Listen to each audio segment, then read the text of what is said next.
No, sorry, it's youtube.com/Kathy Carcam. We put everything up there so that my mom could see all the speeches. Danny Cohen, actually. 3Ks.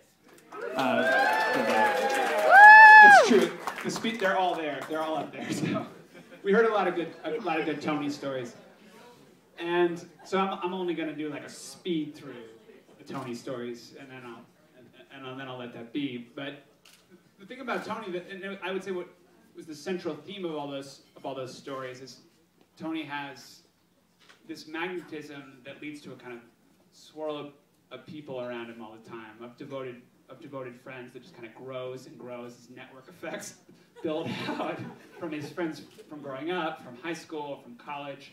And I can remember when I was a younger kid, when your younger brother has a massive crowd of people around him all the time and the phone is constantly ringing. It's a very annoying thing.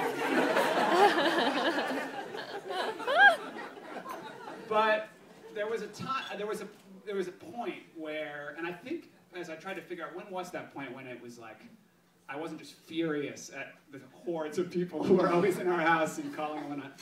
And I think it was even when my own friends were all so clearly enamored of Tony. And the scales kind of came back from my eyes sometime in high school, and then I realized, like, I'm just very, very privileged and lucky to have a brother who is so much fun to be around, is such a good and loyal friend, and I've considered you to be my best friend since that time. And, so, but it's a very, also at the same time, it's a very weird world when you're in the Tony entourage, because there's just a lot of stuff that just doesn't happen in other kind of social arrangements. And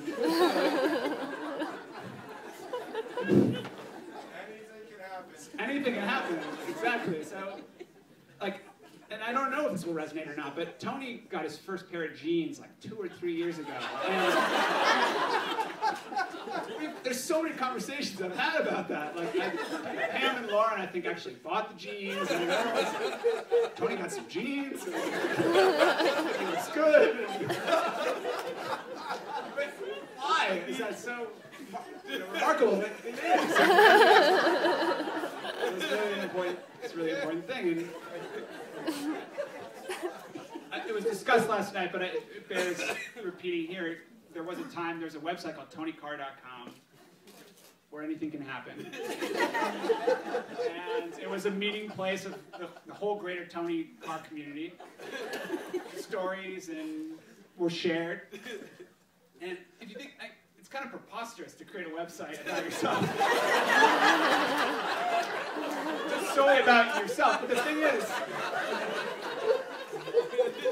Tony did not create the website. You know, Danny Cohen created the website, and then everybody else posted all the content on there, and then it just kind of spiraled out until there were dozens of people who were posting their own stories on there. And that, to me, that's this weird phenomenon that constantly surrounds Tony, which is that building new communities of friends, engaging more people, then the friends of the friends becoming the friends, and it's all kind of united around the fact that Tony is a very, very loyal friend and someone that you can really trust, and somebody that adds to your life to have him in it. And so I don't think my perspective is all that different from the greater TonyCar.com community. And so before I finish, I just want to add how my perspective is maybe somewhat unique from the greater community, which is that whether there's any valid reason for it or not, because I'm Tony's older brother, I can feel this pride about what Tony has become and how Tony has turned out the kind of man that he is. And I don't think that it really is something I can legitimately take credit for, but I am an older brother.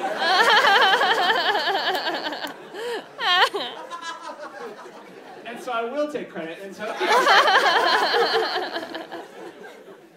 and you know, as everybody knows, my mom getting hurt this weekend in this incredible curveball that was thrown, and seeing Tony on Thursday night in the hospital, comforting my mom with explaining to her what was going on and rousing the nursing staff to make sure she got adequate pain medication and figuring out what was going on and seeing that this is what my brother has become. He's very good at what he does. He's a very serious person.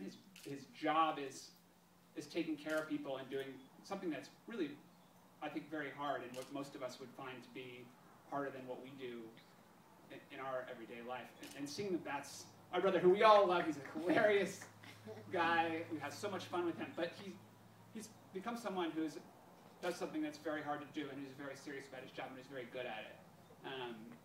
I feel a tremendous amount of pride about that.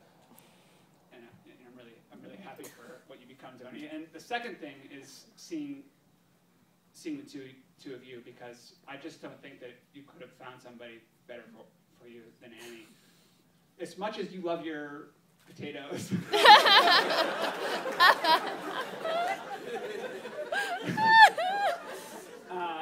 and your the Sandwich Hut, which is the finest sandwich restaurant in America. If you haven't been there and you come to Providence, you should go. Tony's been there more than 2,000 times.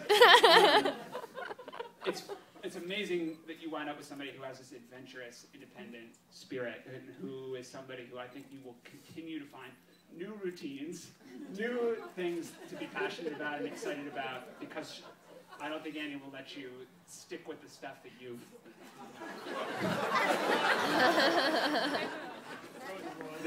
What? You have... I'm sorry. I'm sorry to break it to you. You're going to have new experiences. And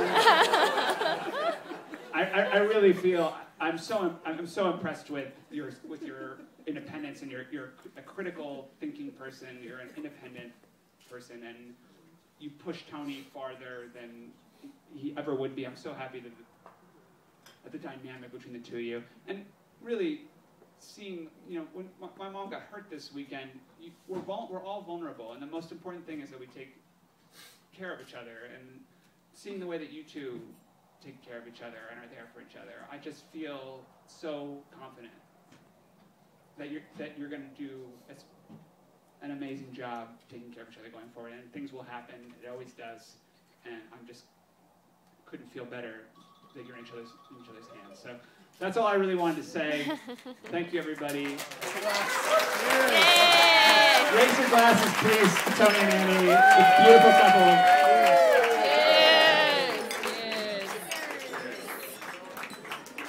And I think Michael, Jim's old friend. Oh,